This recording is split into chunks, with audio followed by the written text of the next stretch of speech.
dito sa One-on-One Media Conference. Isang masigabong palakpakan naman po sa inyo, mga live audience natin dyan.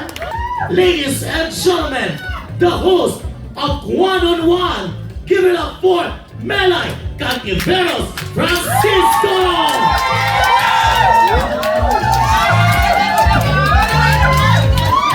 Ating kuwati!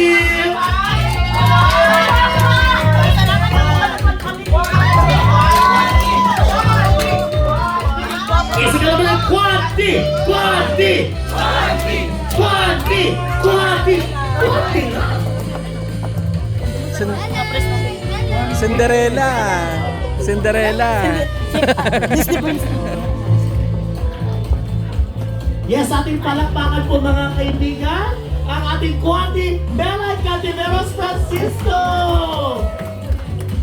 Salamat kaayo, salamat. Huwag naka-blue pa dyan ay kakawindi. Ay, dyan no, basta mga blue na kagwapa kaayo. Ganito ako kasi akala ko gusto ko maging Disney princess, pero parang ikaw ang mas Disney princess. Hindi mo lula ko sa Disney Princess. Wala ka si Jasmine, yung lumulupad ng mga scarpet. Yes! Pinagandaan ko po ito, of course, this outfit is purely Mindanaoan po mga Yes, kaibigan. Mindanao siya. Yes, from Davao. Thank you so much sa Kuanorman family. Akala ko talaga kung sino yung mga sumigaw, mga Kuanorman family ko pala yun. Lahat ko sila direct, andun lahat yun mga nagsushoot sa mga bubuo ng Kuanorman, pati YouTube ng Kuan, ABS-CBN Online. Thank you so much sa mga press. Grabe talaga ang mga press. Uy, Yes! Ating mga press natin and of course sa mga vloggers, influencers, and the media na of course patuloy na sumusuporta sa show mo sa One-on-One. At congratulate po natin the lahat po ng productions at and of course Madam Melay for the season 2! wow, thank you so much kaayo! Kapalo mo, isang mo, kayo talaga ang reason din kung bakit talaga nagkaroon ng season 2 dahil talagang napagtagumpayan na tulungan yung kami ng sobra para kumalat itong hindi virus na ito pero itong One-on-One season 1 kaya talaga nagkaroon ng season 2. Thank you so much sa ating press. Press 1 if you like it, press 2 if you don't.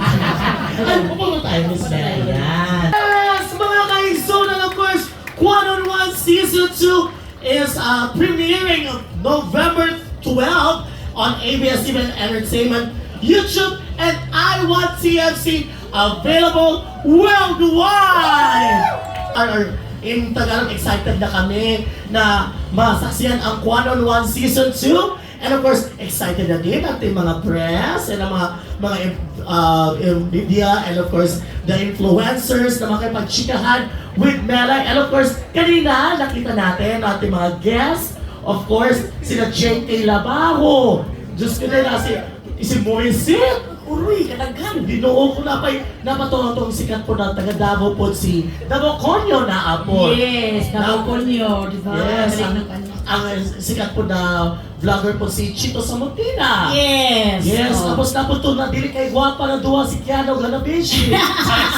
At makasama ko po sila sa Drag Race Philippines. Oh. Yes, si Hanabeshi from season 2 na pinasa kong corona as Miss Congeniality. Yes, and si Kiana ang sikat kaayo na season 3 of Drag Race Grabe, Philippines. buyag ba? Napad akong nanay, si Sylvia Sanchez. Ay, hinahanday ni mo si Silvia Oh, Sanchez. ayun, nalinanayan, kailangan lang siya. Butan kasi butan. Busan kaayo. And of course, dagan pa kaayo, Beth. Yes. Yes, of course, i-invite na to sila, Miss Melay. Yes, gina-invite ko talaga kayo November 12. Ngayon ko lang talaga narinig din na November 12. November 12 na talaga ang season 2. Salamat talaga sobra. First of all, thank you so much sa aking One-on-One family. Dahil talagang nagbigay ulit sila ng chance na makasweldo tayo sa season 2. Yun talagang nagkaroon ulit tayo ng biyaya dito sa season 2 kasi alam mo naman tayo na kung ano nang ibigay sa atin, kontento naman tayo kung ano din. Pero itong season 2 is the early Christmas gift. Grabe naman ito. And November 12 na siya, kaya unta ka na inyong palagpasun kay daghan po siya. Bara kung sa mga bisa Tagalog pa dyan, masyak talaga kayo kasi diba yung iba hindi na-expect na si Marcy Reds Bisaya, di ba, doon sa season 1. Ngayon, marami din kayo hindi ma-expect na Bisaya pa na to si Kuan. Oo. Kaya talagang abangan nyo. And sobra akong thankful sa mga kung sense natin na mga Tagalog, lalo na itong mga press natin. Bakit, Lady Morgana? Yeah, bakit? Hindi naman ako nagtanong, ako din magsagot. Ano ba, bakit? Ganyan na ganyan siya. Ganyan talaga kami mga Bisaya. yung mga utak namin na medyo kalog-kalog, ganyan. Oo. So kasi, alam mo, ano nga yung tanong ko? Hindi ko kaya. Hindi, Yung mga press natin. yung mga sobrang thank you sa inyo mga press dahil nga sa inyo na parang nagkaroon talaga tayo ng chance na mapagkalat yung itong ating Kuan on 1 Season 1. And kayo din na nanonood ng mga Tagalog dyan, kahit na hindi nyo intindihan ng Bisaya, parang nag-Korean novela kayo, yung isang mata na sa panoon, isang mata na dito sa ilalim, talagang nanonood talaga kayo, nagtitiis kayo, kaya maraming Tagalog na nagsasabi, nanonood ako ng Kuan on 1. Oo nga. Thank you so much sa inyo kahit hindi nyo naintindihan. Yung mga Manila friends ko, sabi lang, Morgana, kailan ka mag-guest ng ganyan? Diba? Sana naman po, diba, Sir Alex? Diba? Oo. Nauna yung dalawa, tapos ako, hindi pa. Sir Alex naman, bigyan naman. Bigyan naman. Siyempre, huwag may problema na. Ayaw sa season 2. Ayaw ka-goal sa season 3 ka. Oo. Pwede po, season 4.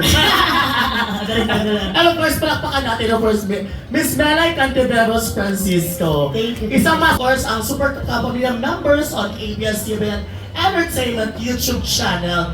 Every episode we have an extensive available weekly po yan mga kaibigan. Of course, once again po, ang Kuan on 1 extended scenes for the entire season is available for super kapamilyang members on ABS-CBN Entertainment YouTube channel. Reaction at inihanda ng mga tanong sa mga press po para kay Kuan Team Melay.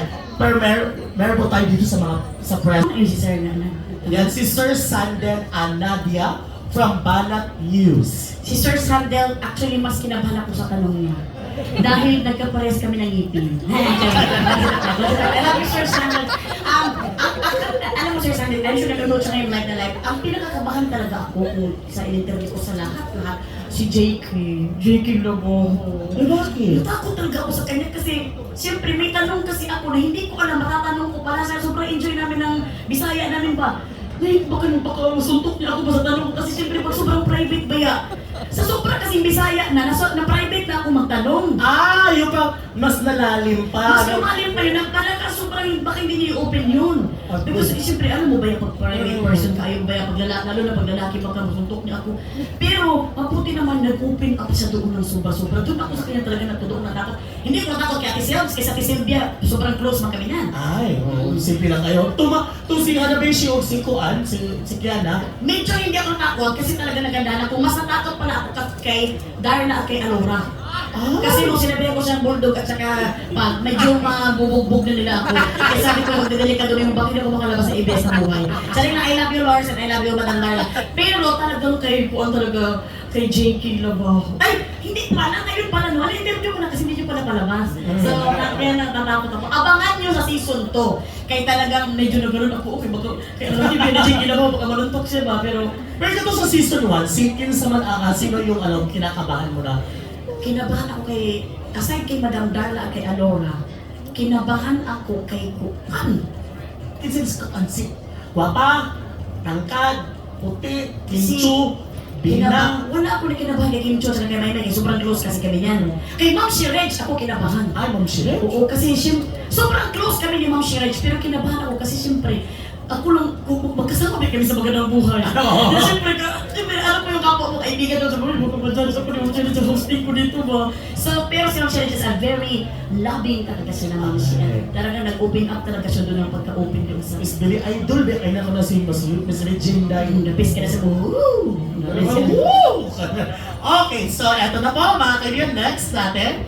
Proceed naman po tayo sa ating mga kaibigang press and of course influencers na nandito sa ating mga live audience natin.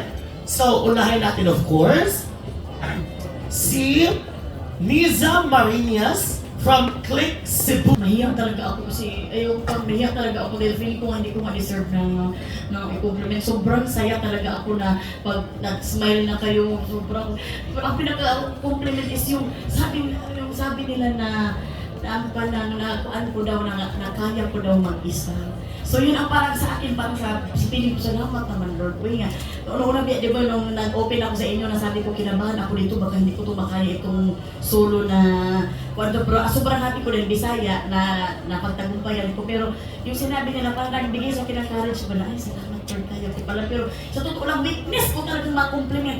Kaya gumagano ako kasi parang ayaw ko magkanaman yung, diba ka na yan, mga Bisaya, parang yung Yes, ayaw mo mahadlok ka ng maulawan. Ano, hindi naman sa makakatot akong mahiya, pero yung mahiya ako ba kung deserve ko ba yung sinasabi niyo, ba, char-char lang ako, mahiya talaga ako.